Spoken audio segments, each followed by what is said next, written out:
Armand Sabal-Lecco, and I invite you to check out my interview at forbassplayersonly.com.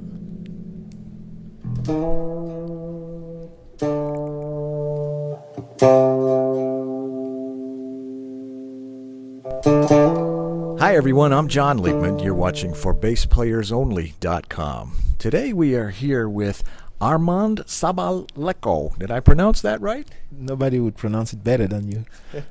Well, thank you. We're honored to have you. It's been a long time. We've been watching you and your career and all the great stuff that you've done.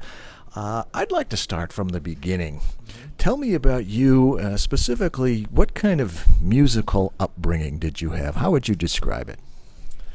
I had an informal musical upbringing. I started with drums.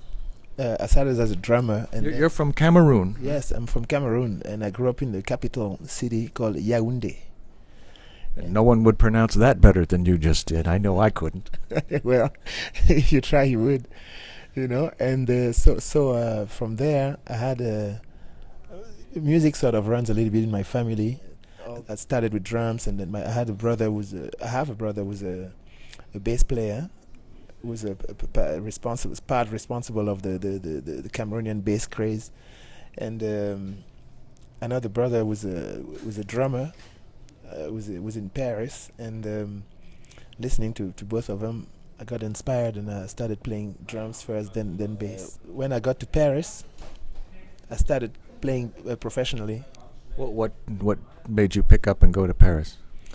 Well, when I was in Cameroon, I was sort of I had become a bit of a enfant terrible, you know. Okay. Then my parents found it better to send me very far from there. Yeah, and I landed in Paris to continue my studies, normal school. And you were about how old at this point? I was probably about 15, but I had made enough trouble as if I had been like 30 already. Okay. So I think you just open it up for another interview. We can talk all about who knows what. All right, we'll stick to music and bass. Yeah. Well, who were your influences, your bass influences in particular at that time? I was into when I was in Cameroon, I was aware of Cameroonian music. I was jamming on Camaroonian music and all this kind of stuff, African music in general. But I had always an ear. I was always attracted by like Stanley Clarke. When I heard Stanley Clarke for the first time, the sound, the clarity of what he was playing and everything dazzled me. And then I got into Jaco Pastorius. Before I was into Scott LaFaro, Ron Carter. Well, how did your career get rolling then? At what point did you start playing music as something that you were hired for and something that you were paid for? How did that get started? They still haven't paid me. No, but in really professional, I played around a little bit in Paris, but and I got paid for it, but early 80s, you know, and later on when my career really sort of jumped forward professionally, was with Manu Dibango, you know. We met in France, in Paris, and then he picked me like that out of a jazz rock and fusion context, and he put me in his band, you know, and he's sort of considered like an African ambassador, the African sort of Miles Davis. That's how I could describe it. And then he gave me a lot of freedom in his band. You know, in the middle of the show, he would walk off and leave me the stage, you know, with the whole band. So I would solo and do whatever I wanted all over the world. How old were you at that point? I was probably 18, 19, you know, and then all over the world he gave me that responsibility, and that helped me a lot, you know, to with my relationship with the public, in the music, how to with my musical approach, you know, and every night we had to play something fresh. So it was a lot of it really helped me to that context. How did the Paul Simon gig come about? That was right after Manu Dibango, because Paul Simon was he had done the Graceland album, And he was looking for to now in his new quest,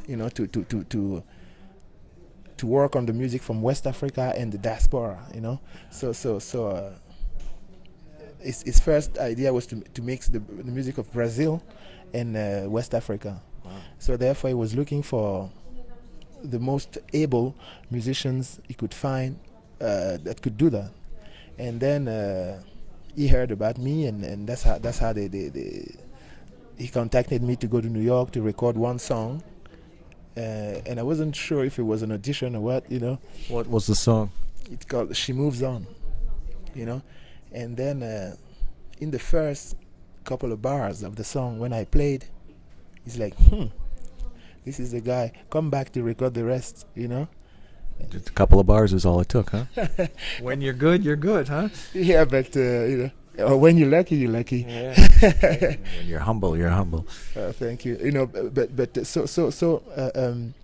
also he let me do my thing, And then I worked with him from probably 89 to 96 or so. Oh, that long. You did the concert at Central Park, right? Yeah, I did a concert at Central Park. That was a very famous concert.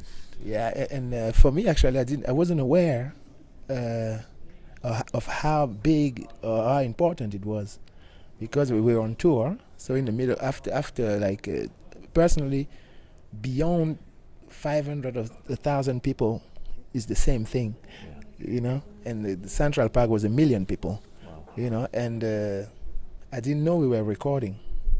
So I thought, okay, we're doing that and stuff like that. It's probably on TV, and then later we're going to make an album.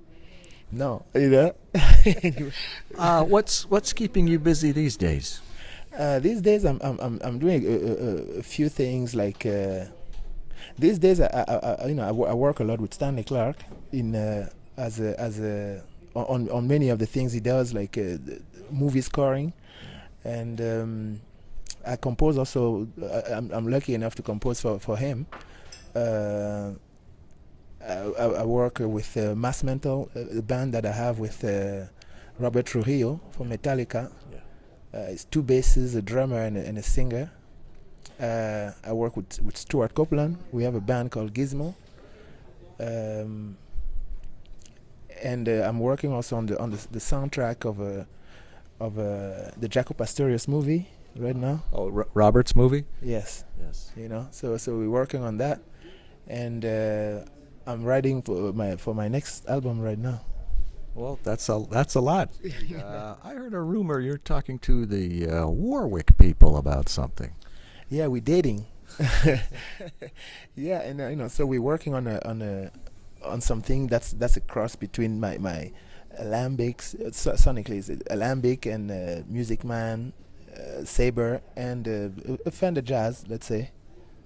And we've been working on it, and we're probably going to be done soon, and I hope people enjoy it as much as I'm enjoying it, because it's sort of a well-rounded bass with a warm tone, and it wouldn't remind you immediately of a Warwick sounding bass, if there's such a thing. But it's a bass that I hope would please people the same way as it pleases me. And this will be a Warwick Armand Sabal-Lecco signature bass? Exactly, yeah. Okay, and when can we watch for that? When will it be available, do you know? As soon as possible, I hope. Okay.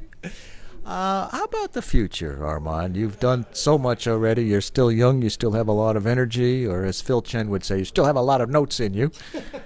What else would you like to do that you haven't already accomplished? Well, I'm an apprentice cook, and I'm trying to work on making crepes, and something you picked up in Paris, maybe? Yeah, among other things that we wouldn't discuss right here. And then if I'd like to do that. I would love to keep on collaborating and with different artists, like what I've been doing with bass players, with write for drummers.